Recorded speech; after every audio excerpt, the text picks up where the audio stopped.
Hi student, I am your public head teacher baby Sharma. हमने lesson start किया हुआ है सर्वोच्च न्यायालय के बारे में। इसमें हम सर्वोच्च न्यायालय के बारे में पढ़ चुके हैं, उच्च न्यायालय के बारे में पढ़ चुके हैं। आज जो क्वेश्चन करेंगे हम वो है भारत की संवैधानिक प्रक्रिया में भारतीय सर्वोच्च न्यायालय की भूमिका का वर्णन करें। यानी कि भारतीय न्यायपालिका की क्या भूमिका है वो चीज़ हमने बतानी है। तो देखो कि भारत की लोकतांत्रिक शासन व्यवस्था में न्यायपालिका का महत्वपूर्ण स्थान है। यानी कि सरकार के 3 अंग होते हैं। उन 3 अंगों में पहला है विधानपालिका, फिर कार्यपालिका और थर्ड है हमारा न्यायपालिका। और इस न्यायपालिका के बारे में हम पढ़ रहे हैं। भारत में एकीकृत न्याय व्यवस्था की स्थापना की गई है, जिसमें नीचे से ऊपर तक सभी न्यायालयों को एक दूसरे के साथ इस प्रकार श्रृंखलाबद्ध किया गया है कि यह न्यायिक व्यवस्था भारतीय राजनीतिक प्रणाली में महत्वपूर्ण भूमिका निभा रही है। भारतीय न्यायपालिका के 2 स्तंभों यानी कि उच्च न्यायालय तथा सर्वोच्च न्यायालय की भूमिका ज़्यादा महत्वपूर्ण होती है। देखो मैंने आपको 3 तरह के कोर्ट बताए हैं। सबसे ऊपर है जो वो सर्वोच्च न्यायालय है, सर्वोच्च न्यायालय के बाद उच्च न्यायालय है, उच्च न्यायालय के बाद जो इसके अधीनस्थ आ जाते हैं यानी कि डिस्ट्रिक्ट लेवल पर वो कोर्ट हैं।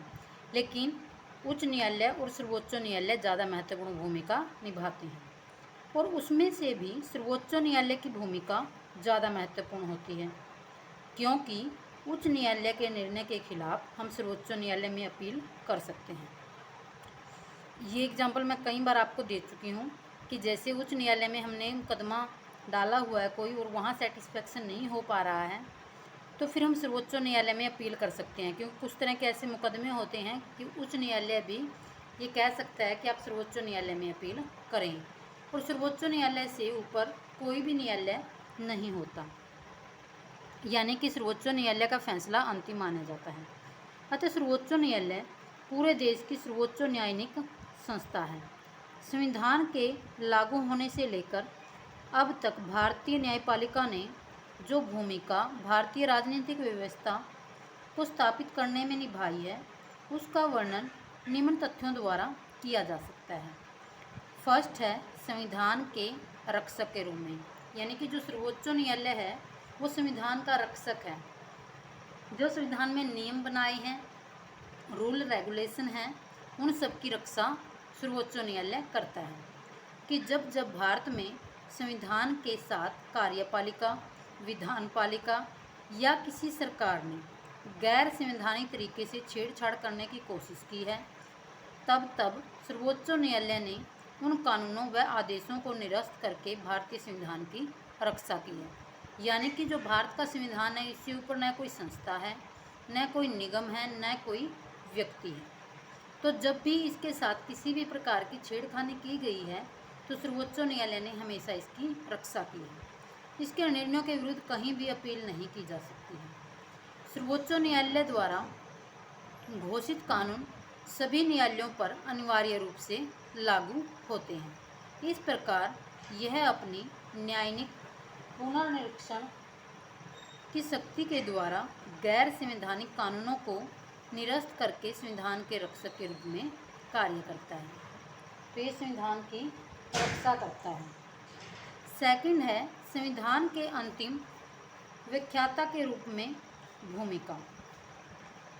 यद्यपि भारतीय जो संविधान है वो लिखित है,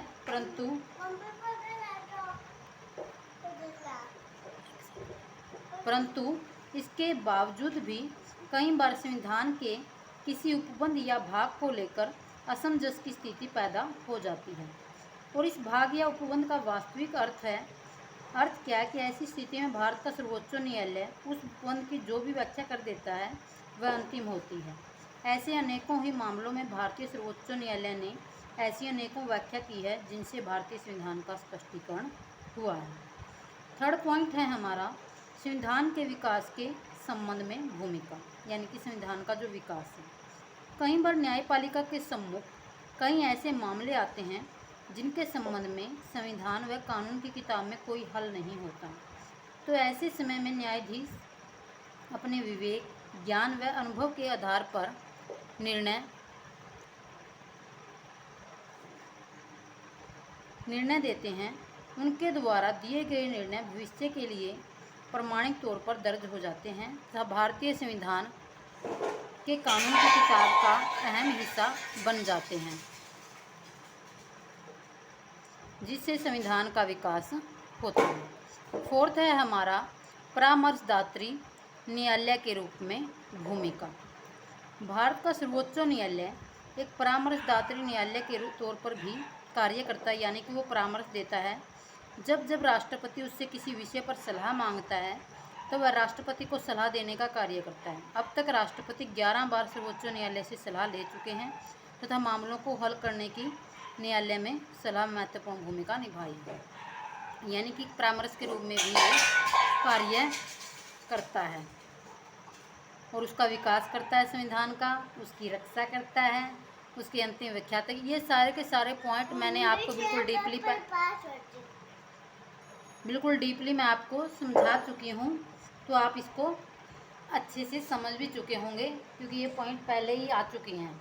बस अब क्वेश्चन को थोड़ा सा घुमा के दे देते हैं ये, ताकि वो भी आपका क्लियर हो जाए, इसलिए मैं इस क्वेश्चन को करवा रही हूँ। नेक्स्ट देखो,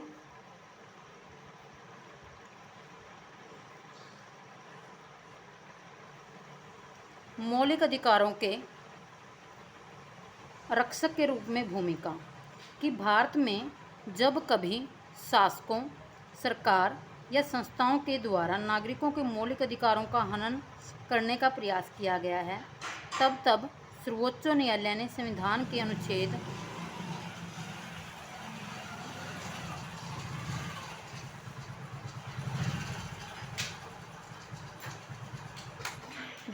32 है, ये हमारे मौलिक अधिकारों की रक्षा करता है। इसके तहत प्राप्त शक्ति के आधार पर लेख जारी करते हुए उनके मौलिक अधिकारों की रक्षा की है। यदि सर्वोच्च न्यायालय का डर सरकार या व्यक्तियों को नहीं होगा तो नागरिकों के मौलिक अधिकारों का हनन होता रहेगा। अतः भारतीय सर्वोच्च न्यायालय ने इस क्षेत्र में महत्वपूर्ण भूमिका निभाई है। जो हमारे मौलिक अधिकार हैं वो 6 हैं। अगर इन 6 में से किसी में भी किसी को लगता है कि मेरे अधिकारों का हनन हो रहा है, शोषण हो रहा है, तो हम अनुच्छेद 32 के तहत सर्वोच्च न्यायालय में लेख जारी कर सकते हैं और सर्वोच्च न्यायालय हमारे मौलिक अधिकारों की रक्षा करता है। 6th पॉइंट है इसका, अंतर्राज्यीय झगड़ों को हल करने में भूमिका। अंतर्राज्यीय यानी कि किन्हीं 2 राज्य या 2 से अधिक राज्यों के बीच में कोई झगड़ा या विवाद हो जाता है तो उसको हल करने में सर्वोच्च न्यायालय महत्वपूर्ण भूमिका निभाता है। न केवल राज्यों के मध्य बल्कि समय समय पर केंद्र व राज्यों के बीच में भी अनेकों विवाद पैदा होते रहते हैं। इन विवादों ने भारत की राजनीतिक व्यवस्था को काफ़ी ठेस पहुंचाई है, परंतु भारतीय जो संविधान है इसने समय समय पर अनेक बार राज्य और केंद्र के बीच किसी प्रकार के विवाद का समझौता किया है। तो यानी कि सर्वोच्च न्यायालय अंतर्राज्यीय झगड़ों को सुलझाने में काफ़ी महत्वपूर्ण भूमिका निभाता है। 7 पॉइंट है हमारा, जनहित याचिकाओं के द्वारा ऐतिहासिक निर्णय। जनहित यानी कि लोगों के हित में याचिकाएं, कि कई बार कुछ लोग ऐसे होते हैं जो गरीब होते हैं तो उनके लिए जनहित याचिकाओं का प्रावधान किया गया है। जब से हमारे देश में जनहित याचिकाओं की अवधारणा आई है तब से इनके माध्यम से अनेक महत्वपूर्ण विषयों पर जनता ने न्यायालय का ध्यान केंद्रित किया है तथा न्यायालय ने कई अहम फैसले लिए जिनसे गरीब, असहाय व न्याय से वंचित लोगों के साथ साथ पर्यावरण सुरक्षा जैसे विषयों पर भी न्याय सुलभ हुआ है। अतः जनहित की मुकदमेबाजी से न केवल न्यायाधीश अधिक क्रियाशील हुए हैं बल्कि इसके परिणामस्वरूप सरकार के तीनों अंगों, सरकारी संस्थाओं आदि को भी व्यवस्थापूर्ण क्रियाशील होना पड़ा है। तो इस प्रकार सर्वोच्च न्यायालय एक महत्वपूर्ण भूमिका अदा करता है। राज्यों के बीच झगड़ों के विवाद को सुलझाता है, मौलिक अधिकारों की रक्षा करता है, जनहित याचिकाओं के द्वारा ऐतिहासिक निर्णय देता है जिससे गरीब, असहाय लोगों को लाभ होता है, परामर्श देता है यानी कि सलाह देता है कि राष्ट्रपति को किसी प्रकार का कोई कन्फ्यूजन है तो वो सर्वोच्च न्यायालय से सलाह मांग सकता है, संविधान के विकास में महत्वपूर्ण भूमिका निभाता है, संविधान के रक्षा करता है कि अगर कोई संविधान के नियमों, रूल, रेगुलेशन से छेड़खानी करता है तो ये संविधान का रक्षक है। इस प्रकार हम कह सकते हैं कि सर्वोच्च न्यायालय एक महत्वपूर्ण भूमिका निभाता है। तो यहाँ तक आप इस क्वेश्चन को अच्छे से रीड करें और लर्न करें।